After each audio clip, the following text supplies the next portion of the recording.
और अब तो वो सिस्टम चल गया, गधे वाला जो सिस्टम है। सीधी बात सुनो, हाँ, वो जो चल फिर के खाते सिस्टम है, हरिया जानवर, हरिया जानवर। भाई कोई भी मसला, मेरी बात सुन ले, चल फिर के खा रहे। कितना अच्छा तरीका था पहले, खाने वाले बैठते थे, खिलाने वाले आकर के खिलाते थे। अब खिलाने वाले तो बैठे, खाने वाले थोड़ा उससे सालन ले लिया, गया एक टांग तू रख दे, थोड़ा सा कबाब तू रख दे। कभी कभी तो इतना अजीब काम होता है कि वो फाइबर वाली प्लेट होती है, वो भरती है तो यूं टुलमुल टुलमुल होती है। अब उसे पकड़े के खाए, ये डिस्पोजल जो चल रही है आजकल, कितनी बड़ी बीमारी है। आज कोई किसी का जूठा खाने तैयारी नहीं, जूठा खाने तैयारी नहीं। यही वजह है कि किसी को cancer, brain tumour, heart attack, ये बीमारियां क्यों लगी? हमने मोमिनों के झूठे से नफरतें करना शुरू कर दी है, जबकि मेरे नबी ने फरमाया था मोमिन के झूठे में शिफा हुआ करती है। किसी आलिम का झूठा पीने तैयार नहीं, किसी हाफिज का झूठा खाने तैयार नहीं। किसी बर्तन में अल्लाह वाला खा के चला जाए तो तू इतना बड़ा मंत्री हो गया, कहता नहीं नहीं दूसरी प्लेट लेकर के आ। ये तो हो सकता है तेरी नई प्लेट में बीमारी हो, लेकिन ये नहीं हो सकता है हाफिज के झूठे में बीमारी हो, आलिम के झूठे में बीमारी हो, कारी के झूठे में बीमारी हो। और यार ये तो वो जाते हैं, अगर बीमार शय को हाथ लगा देते हैं अल्लाह उस शय को शिफा याब फरमा दिया।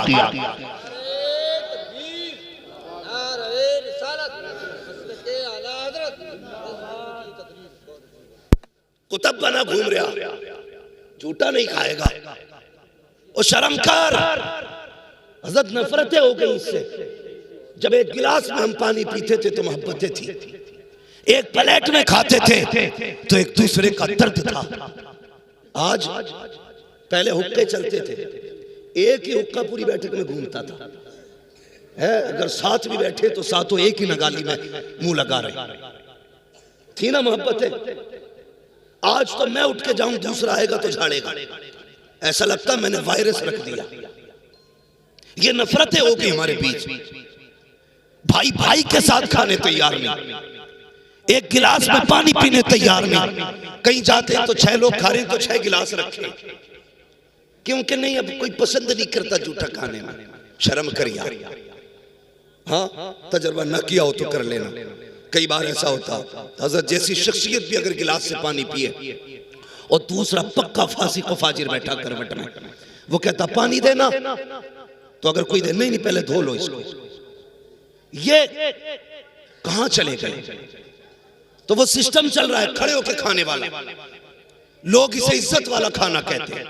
बड़ा आदमी है भाई, सबको बैल बना के खिला रहा है। हाँ शरीफ आदमी आज दावत नहीं खा सकता, जाए तो बैठने जगह नहीं, चल फिर के खाया करते हैं। पहली बात दावतें नहीं होती, और बुलाया भी इमाम साहब को तो फाता पढ़वा लो। इमाम आया, बेचारे ने हाथ उठाए, फाता पढ़ी, चला गया। तुमने गधों की तरह खिलाया, थोड़ी देर गुजरी कि खाना खत्म हो गया। जब खाना खत्म हुआ सीधे कहते हैं लगता है इमाम ने दिल से फातिहा नहीं पढ़ी। हाँ खाना खत्म हो गया, जिम्मेदार मौलवी, लगता है दिल से नहीं पढ़ी। कहा क्यों कि डेग खत्म हो गई। भाई गलती मौलवी की नहीं है, कमी इमाम की नहीं है, कमी तुम्हारी है। अगर तुमने जमीन पे दस्तरखान बिछाया होता, कहा होता ऐसे बैठ जैसे बैठने का तरीका मुस्तफा ने बताया है, और कहा कसम खुदा की खा के कहता हूं अगर सुन्नत को फॉलो किया जाए 90 लोगों का खाना 110 लोगों को अगर पूरा ना हो जाए तो नाम बदल के रखे। ये खाना जो कम पड़ा है उसकी फाता की वजह से नहीं, तुम्हारे तरीके की वजह से कम पड़ा।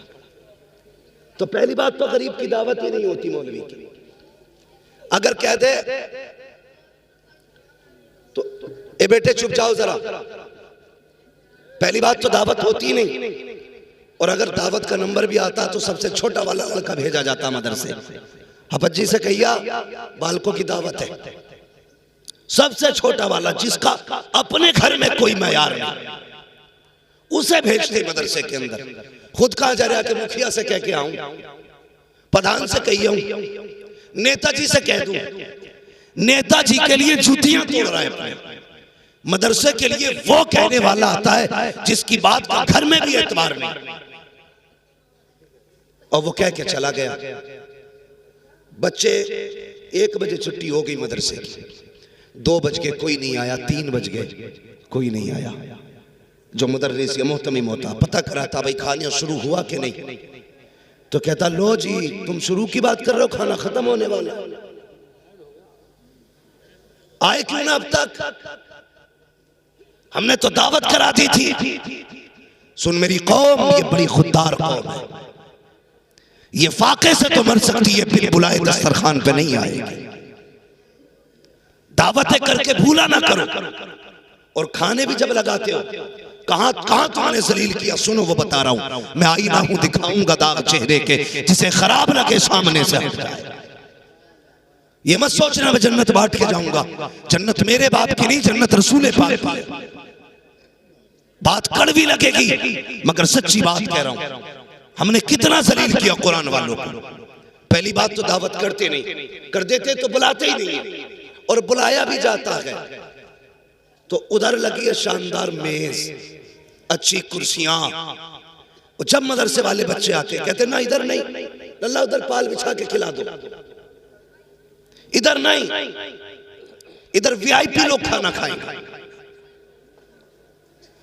इधर वीआईपी लोग ना, इधर किसने भेज दिया इनको, उधर बैठाया जाए। मुझे बता तो सके ये वीआईपी होता कौन है, किसको तू वीआईपी कहता है? तुम्हारी नजर में वीआईपी वो है जिसके बदन पे 18,000 का कोट होता है। तुम्हारी नजर में वीआईपी वो है जो 16,000 के जूते पहन के आता है। तुम्हारी नजर में वीआईपी वो है जिसकी आंख में 12,000 का चश्मा होता है। तुम्हारी आंख नजरों में वीआईपी वो होता है जिसके सर पे 1800 का कैप होता है। और ये तेरा मैयार है, चल पूछ मदीने वाले से वीआईपी कौन होता है।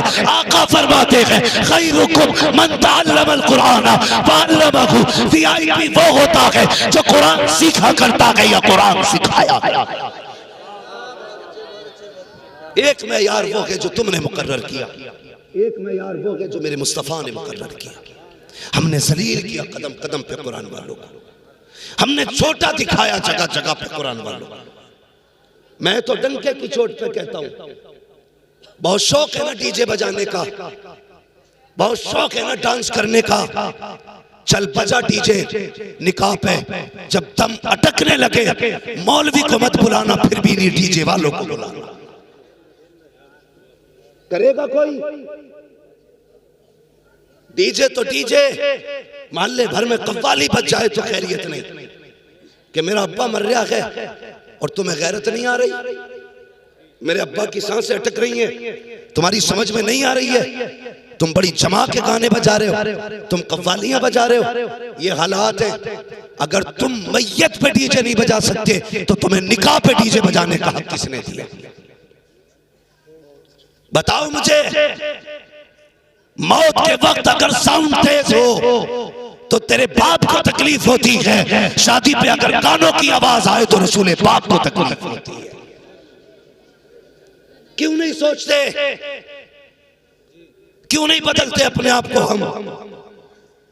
हमने सिर्फ इस कौम को तीजा पढ़ने वाली कौम समझा, हमने इस कौम को सिर्फ चने पढ़ने वाली कौम समझा। नहीं, ये चने पढ़ने वाली कौम नहीं है, ये उम्मत को मुस्तफा तक ले जाने वाली कौम है, ये गुलामों को हुजूर तक पहुंचाने वाली कौम है। इसकी इज्जत किया करो, इसकी कदर किया करो। अगर तुम्हारे घर में अपना बेटा हाफिज कुरान है तो उसे सिर्फ बेटा ना समझना, बल्कि उसे हुजूर के दीन का वारिस भी समझना है। भले ही अपना बेटा समझ के इज्जत ना करो, मगर कुरान का हाफिज समझ करके उसका एहतराम करना है। करेंगे इंशाअल्लाह?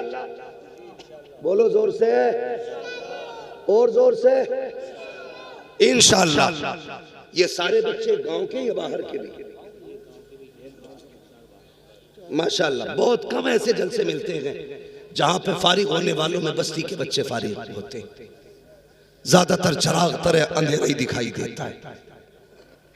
हम कहते हैं जी हमसे पैसे ले लो, बच्चे ना लो पढ़ाने के लिए। बच्चे पढ़ाएंगे इंग्लिश मीडियम में, कुरान नहीं, कुत्ता बिल्ली पढ़ाना है। मैं इनकार नहीं करता, हमारी कौम का जवान हिंदी इंग्लिश पढ़े, आगे बढ़े, आईएएस बने, आईपीएस बने, एमबीबीएस बने, फख्र होता हमें। लेकिन उससे पहले हुजूर के कुरान का कारी बनना चाहिए। हाँ, उससे पहले कुरान का कारी बनाओ, हुजूर का आशिक बनाओ, जरूरियात दीन की कुछ बातें उसको सिखा दो, ताकि आपका बेटा अपने ईमान की हिफाजत कर सके। वरना जितने भी बड़ी बड़ी डिग्री वाले हो जाते लोग, वो कहते हैं नहीं जी सब एक ही है, ईश्वर भगवान अल्लाह, मंजिल सबकी एक है, तरीके अलग अलग। ये कह के लोगों को गुमराह किया जाता है। नहीं, अगर सीने में ईमान होगा, इश्क़ मुस्तफ़ा होगा, तो रब की बात ऐसे नहीं करेगा, बल्कि वो ऐसे करेगा जैसे बरेली के इमाम अहमद रजा ने की। वो कहेगा वही रब है जिसने तुझको हम तन करम बनाया, हमें भीख मांगने को तेरा आस्था बताया, तुझे हमद है खुदाया, तुझे हमद है खुदाया। इसलिए जरूरी है अपने बच्चों को डॉक्टर, मास्टर, इंजीनियर बनाने से पहले कुरान पढ़ा लिया जाए। वरना कई बार लोग कहते हैं बड़ी अच्छी जिंदगी जी लिया मैं, क्या हुआ, अल्लाह ने 5 बेटे दिए थे तो 5 मैंने बिजनेसमैन बना दिए, 3 प्लॉट छोड़े हैं, 4 मकान छोड़े हैं, बेटे सब अपने अपने पैरों पे खड़े हैं। ये कोई कामयाब जिंदगी है? कामयाब जिंदगी वो नहीं जिया जिसने अपने पीछे बिल्डिंग मकान छोड़े हैं। कामयाब जिंदगी वो जिया है जिसने अपने पीछे कुरान पढ़ने वाले छोड़े। मरने के बाद क्या चाहिए? बिरयानी बताओ, रसगुल्ले, एयर कंडीशन रूम, लग्जरी गाड़ियां? नहीं ना, सिर्फ एक ही चीज चाहिए और वो है रब की रजा। यही चाहिए ना मरने के बाद। तो ये कब मिलेगी? जब हम अपने बेटों को कुरान दे करके जाएंगे, अपने बेटों को दीन से जोड़ करके जाएंगे। जब हम कब्र में लेटे होंगे, ये भी बड़ा मसला हजरत, ये भी बड़ा मसला है। मरे कोई भी नमाज पढ़ाने के लिए मुफ्ती साहब को ही बुलाया जाए, अच्छी बात है पढ़वाओ, लेकिन वजह ये भी है हमने ये सोच रखा है दुनिया के हक खा जाओ, मुफ्ती साहब से नमाज पढ़वा लेंगे, काम चल जाएगा। गले घोट दो गरीबों के, इन्हें बुलाएंगे, काम चल जाएगा। याद रखना प्यारे, किसी का हक खा के मरेगा, अल्लाह उस वक्त तक जन्नत नहीं देगा जब तक तुझसे उस मजलूम का पूरा हिसाब नहीं लेगा। मैं इस बात का इनकार नहीं करता कि नमाज जनाजा अच्छा आदमी ना पढ़ाए, पढ़वाओ अच्छे आदमी से, लेकिन इतना जरूर कर जा ताकि नमाजियों की सफ में तेरा कुरान पढ़ने वाला बेटा भी खड़ा हो। जानते हो हजरत, जानते हैं, मेरे ख्याल से कोरोना में एक दिन में सैकड़ों जनाजे हजरत ने पढ़ाए, 100 जनाजे एक दिन में हजरत ने पढ़ाए, जहां तक मुझे खबर हुई। हाँ, बहरहाल बताने वालों ने ज्यादा बताए, बहुत जनाजे पढ़ाए। लेकिन होता क्या था, आज भी होता है, जब मुसल्ले पे इमाम खड़ा होना, मुसल्ले पे इमाम खड़ा हो, वो पूछते नमाज पढ़ाई जाए, वो बेचारा सफ में वो देख के कहता, तो आवाज पेड़ के नीचे से आ रही है, पढ़ाओ जी पढ़ाओ। हाँ? पूछा सफ में जाता, पढ़ाई जाए, कहता पढ़ाओ। इमाम साहब कहते हैं बेटा किधर है इसका? कहा यही तो बेटा है, नमाज में नहीं आया। कहता जी कपड़े ठीक नहीं है। उससे भी बड़ा कम नसीब कोई बेटा होगा जो बाप के जनाजे की नमाज में शामिल ना हो सके? सोचो तो सही, उससे बड़ा कम नसीब कौन होगा जो बाप की नमाज जनाजा ना पढ़ सका? क्या करोगे सिर्फ दौलत दे करके? ये तुम्हारे जनाजे तक में शामिल नहीं होंगे।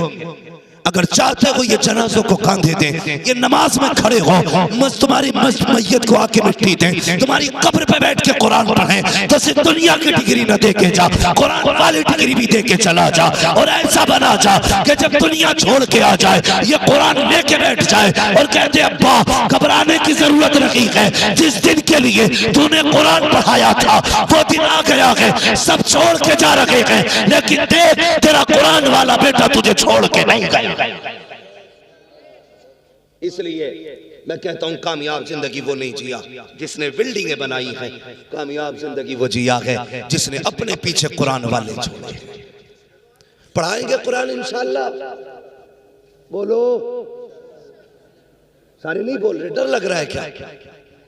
पढ़ाएंगे कुरान, बोलो इंशाअल्लाह। हाँ, और एक फायदा और बता दूं, कुछ जगहों पे कुरान पढ़ने वालों को तीजों में डबल हिस्सा भी मिला है। पढ़ाओगे कुरान है, कई बार तो कुरान डबल चक्कर में ना पारे लेके बैठ जा रहा और ऐसी उंगली चलाए जा रहा, दो मुट्ठी मिलेंगे। हाँ, सवा सवा क्विंटल चने हो गए और कब्र में लट बराबर चल रहा, जबकि इतनी बड़ी फजीलत है कलमा शरीफ की। सही तरीके से तादाद मुकम्मल हो जाए अल्लाह अपने करम से बख्श देता है, लेकिन चने भी ना पड़े जा रहे, वो भी हुआ है। होता क्या है ये भी सुने, जिन्हें कलमा दुरुस्त आता है वो कुरान लेके बैठ जाते हैं, और सही है कलमा ही उनका दुरुस्त होता है जिनको कुरान भी आता है, वरना ऐसा कलमा पढ़ रहा है दे पटक कर रहा है, हाँ, बजाय सवाब के गुनाह हो रहा है उसमें, तो सारे चनों में बैठ गए जाके। जिन्हें पारे आते थे वो कुरान लेके बैठ गए। मैं नहीं कहता कुरान में सवाब नहीं है, बहुत बड़ा सवाब है, लेकिन जब हमें कलमे की तादाद पूरी करनी है तो आज तो सारे लोग बैठ के कलमा पूरा कर लो, चनों में बैठ जाओ पढ़ने वाले भी सही, ताकि सही तरीके से कलमा मुकम्मल हो जाए, कलमे की तादाद पूरी हो जाए। लेकिन नहीं, अगर चने डबल देते हो तो सिंगल ही दिया करो, ताकि लोग लालच में उधर ना जाए। अक्सर हम देखते हैं कि बहुत कम तादाद ऐसी है जिन्हें सही तरीके से कुरान पढ़ना आता है, और मस्जिद से निकलेगा जिसे सुबहाना भी सही से याद नहीं है, वो फट से फतवा ठोक रहा इमाम पे,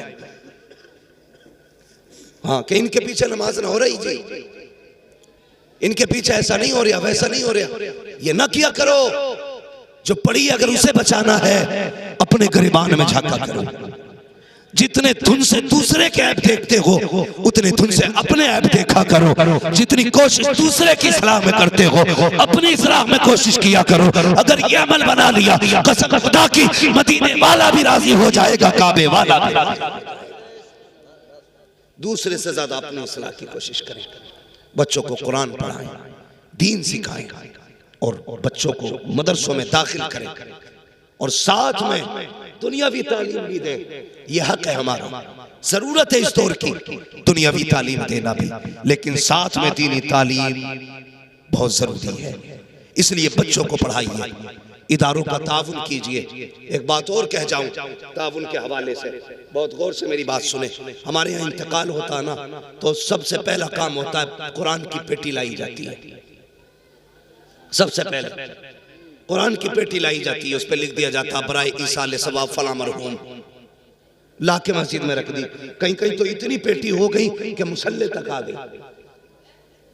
इतने पढ़ने वाले बस्ती में लोग नहीं जितने पारे बस मस्जिद में रखे हुए।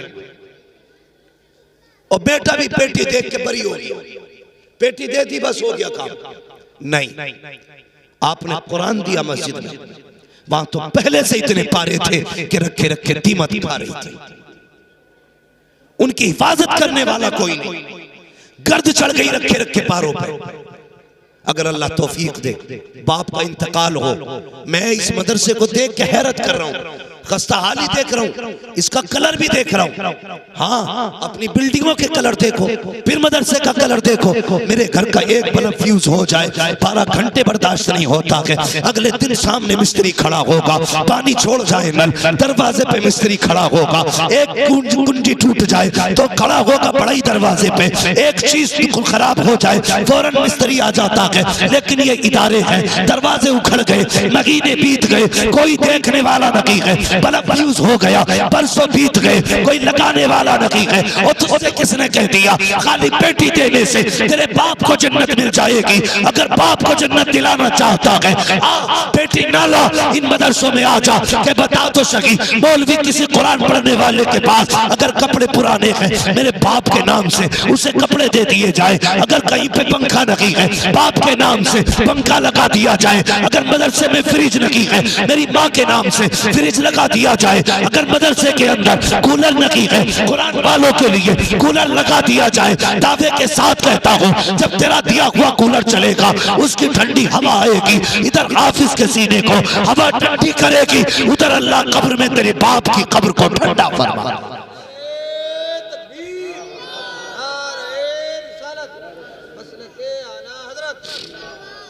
इसलिए मदरसों को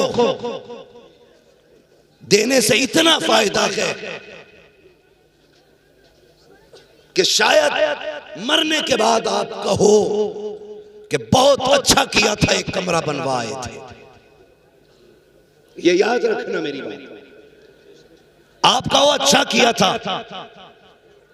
एक कमरा बनवा दिया था। कोई गारंटी नहीं है मरने के बाद कोई तुम्हारे लिए इसाले सवाब करेगा। अच्छा, हम में से कितने लोग हैं जो अपने परदादा की कब्र जाते हैं और जानते भी हैं? बहुत कम लोग होंगे ना जिन्हें अपने परदादा की कब्र मालूम भी है और जाते भी हैं, बहुत कम। अगर ये दौर ऐसा है तो आने वाला दौर तो और खतरनाक है। हमारे मरने के बाद हमारे पोते हमारी कब्रों पे नहीं आएंगे। ये भी हो सकता बेटे ही कब्रों पे ना आए। इसलिए